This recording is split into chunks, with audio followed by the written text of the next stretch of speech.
How about we dive right into a Merriken Knives production ultimatum? Here is the little bit of specs about it, if that will focus. Boom.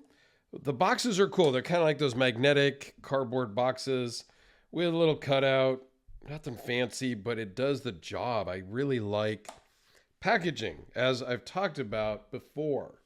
So I figured since the last Merriken knife I did was probably the single most special and significant knife I have ever had on the channel or been able to handle in person, I would go to a standard production Merriken knife this time.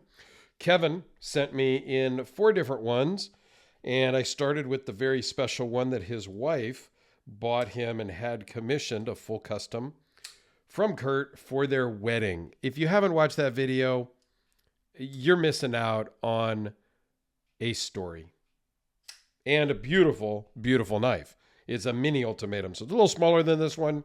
But this is a knife that is maybe a little polarizing.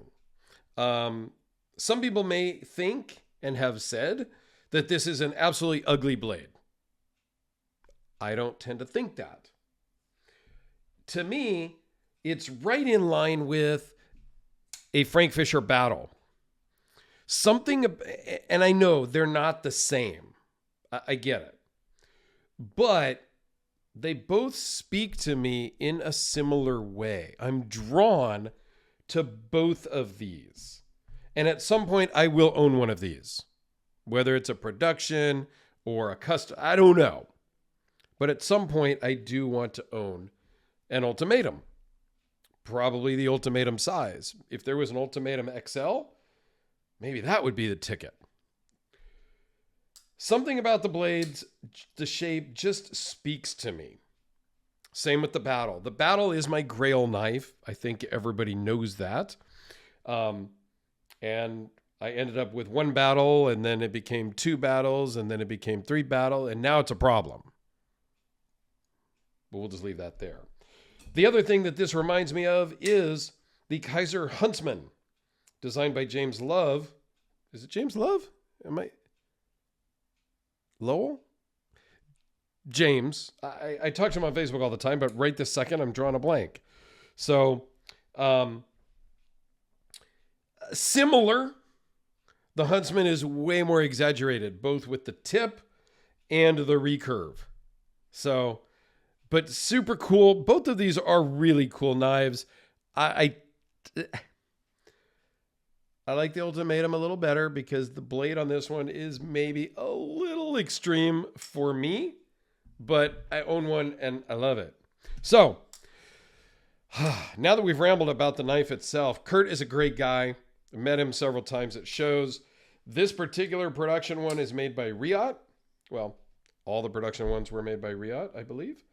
And so you're going to get the excellent quality, the excellent fit and finish, quality control.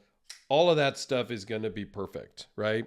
So the knife itself, 4.5 inches closed, 8 inches overall with a 3.5 inch blade, 3.26 inches of cutting edge. Behind the edge was a little interesting to me. 0.019 in the recurve belly and 0.016 across the tip. Would have thought it would have been reversed, actually. But hey, that's okay. It is M390 with stonewash finish. Weighs in at 3.9 ounces. This is an excellent size, shape, and weight to carry every single day. This configuration is fantastic as well.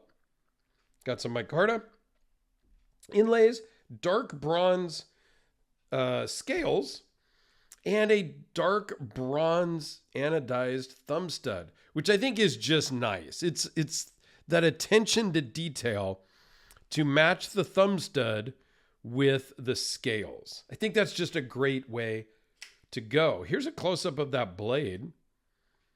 I love a stonewash finish. It will get some scratches and marks on it, but that's okay. The Battle over here, it's more of an acid wash type of finish. So it pre-scratched it. It came with all of those marks, if you will. The sawtooth, the jimping sawtooth thing here is not bad. It's not uncomfortable. You're not going to go out and saw down a tree, but it is comfortable on the hand. You can see the fit and finish here is as expected from one of the best production makers, best production companies out there. I love the anodized hardware, backspacer. There's not much to really be upset about here. Okay. I think it's a great knife. I think they're sold out right now, but yeah, just very, very cool. Pocket clip works great in the pocket. Putting it in, putting it out works great. As odd as it is, I don't really have much of a complaint about this. For you multiple deployment guys, you can front flip it, thumb stud it, and use the fuller to reverse flick it.